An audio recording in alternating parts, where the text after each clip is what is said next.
Hey there, howdy doody, and this is Loki, your friendly neighborhood chucklehead, and or Lord of the Chuckleheads, depending on whatever you pick. I am that title. Anyway, today's video is gonna be relatively weird because I'm going to go back to the robot voice. However, the robot voice is gonna be reading something for me because I'm like, reading so hard. Curse you, dyslexia!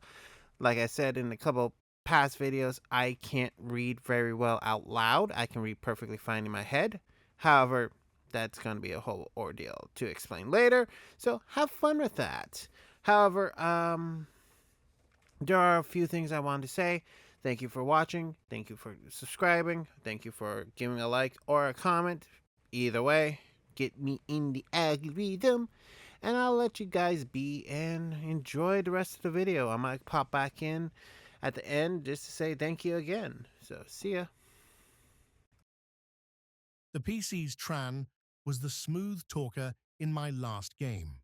However, his username is his character name, so I'll be renaming his character Tommy. Ish is playing as Suko. She's a new member of the group. And Dam playing as Chris, another new player as well. Yes, there are only 3 party members. Let's start.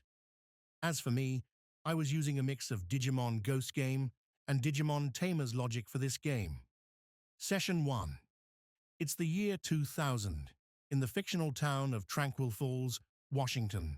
A small, peaceful town, nestled near a national park. School's almost out for summer break, and my players are all high schoolers, itching for vacation to start. Tommy sat outside the principal's office, waiting as his mum and stepdad spoke with the principal inside. Meanwhile, across the hall, Suko was cleaning out her locker when Lucy, Tommy's older stepsister, walked up and started chatting with her. Chris soon joined them, and the 3 talked as they made their way toward the office. When they got close, Lucy spotted Tommy sitting there.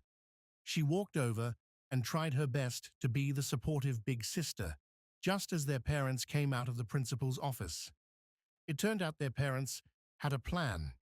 They had hired Chris and Suko to tutor Tommy over the summer while they went on vacation to another county. Tommy, meanwhile, would be staying at his granny's house for the summer. The next day at Granny's, Tommy made a break for it, sneaking out of his room just as Suko and Chris showed up. Naturally, the 2 had to go after him. Cue some hilarious role-playing as they searched the woods.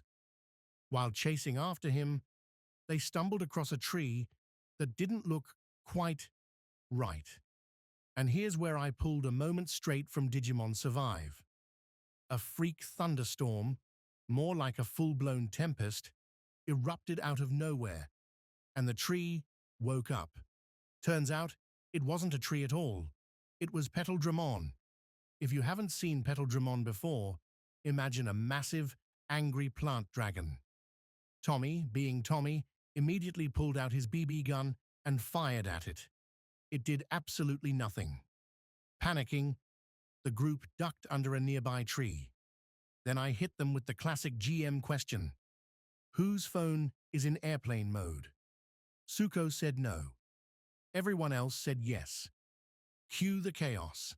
Their phones went absolutely berserk. Suko's phone started ringing like crazy, catching Petal-Dramon's attention. GM note, I was chuckling the whole time. My players noped out of their hard, like they were straight out of Scooby-Doo. They bolted, leaving Petal-Dramon behind. As soon as they escaped, the freak storm suddenly ended. But when they got back to Granny's house, they noticed something weird. Everything around them was dry. They were the only ones soaking wet. Granny, unfazed as ever, welcomed them home and made a big dinner, steaks with all the fixings. While they dried off and ate, they tried to piece together what had happened.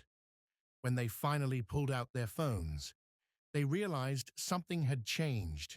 Their phones weren't normal anymore. They had transformed into something different. The D-Dial, a custom Digivice design I found online. GM note, Gotta love the internet for this kind of stuff. Everyone stared at each other in disbelief. Suko, in full panic mode, muttered that her parents were going to kill her if they found out. GM note, honestly, her panic just made everything better. Big shout out to strict fictional parents for upping the tension. And that's when they discovered their Digimon partners, still in their tiny training forms, waiting for them. Session 2. By the end of the last session, the players had learned a few important things. I borrowed the concept of the VR field from Digimon Ghost Game, allowing them to pull their partner Digimon into the real world. And let me tell you, when I got to say the iconic line, "We are Digimon, digital monsters," my cold little GM heart grew 3 sizes that day. Now Chris had to work during the next session, so he couldn't make it. Since we had already missed a week due to Easter, I decided to push forward with the story. While Chris was absent, the scene picked up at Granny's house. Tommy and Suko decided to head to the arcade near the mall, each with their partner Digimon in tow. Tommy had Koromon, and Suko had Gurimon. As they played games in the arcade, their Digimon suddenly picked up something strange, the presence of a hidden Digimon inside the VR field. Tommy, quick on the draw, pulled out his D-Dale and activated the camera function, revealing a group of Ghostmon drifting through the arcade.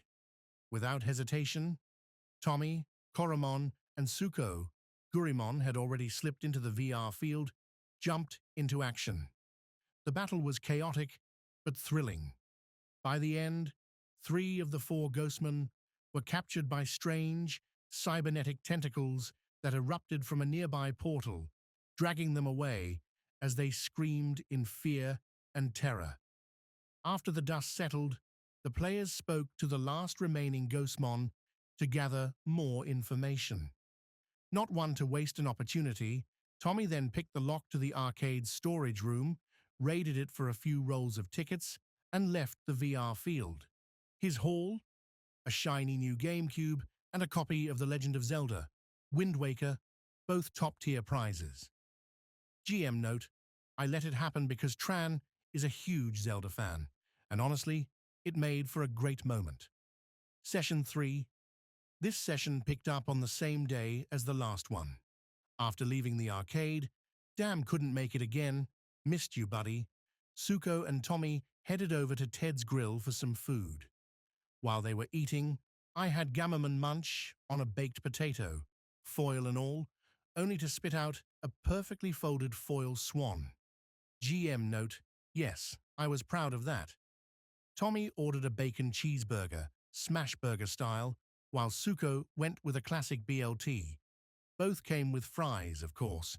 Can't skimp on the essentials. After finishing their meals, the duo made their way to the library. Now, I don't have a fancy soundboard, so I just started making dripping sounds with my mouth. Drip, drip, which set the mood surprisingly well. Following the sound, they discovered a hidden door that led beneath the library. There, they found a secret pool where an Atamamon and an Atamamon Red were splashing around in puddles. Using an old tarp, they fashioned a makeshift carry bag and carefully transported the 2 Digimon into the nearby woods. Eventually, they brought them to a local lake where the Otamamon could swim and play freely, safe, happy, and away from prying eyes. Thank you again for watching this video, and I'm glad to see you here with me again. So, with that all said and done, please give me a like, comment, and subscribe to the channel. If you have any comments or concerns about how I'm using the robot voice, please go ahead and tell me, because I can't speak clearly at times unless I warm up. So, yay. And it's very exhausting for me. Anyway, uh, this is an ongoing game, so I'm keeping up to date with the logs and everything, and I might be screen sharing or taking images of my notebook and posting them in I don't know, in my post community notes or whatever that part of my YouTube channel is called, so you guys can see how I plan stuff and whatnot. I might do a new video about maybe session zeros. Depends on how much you guys want to hear about it or hear my thoughts on a session zero. Until then, see ya later, Afrita and bye.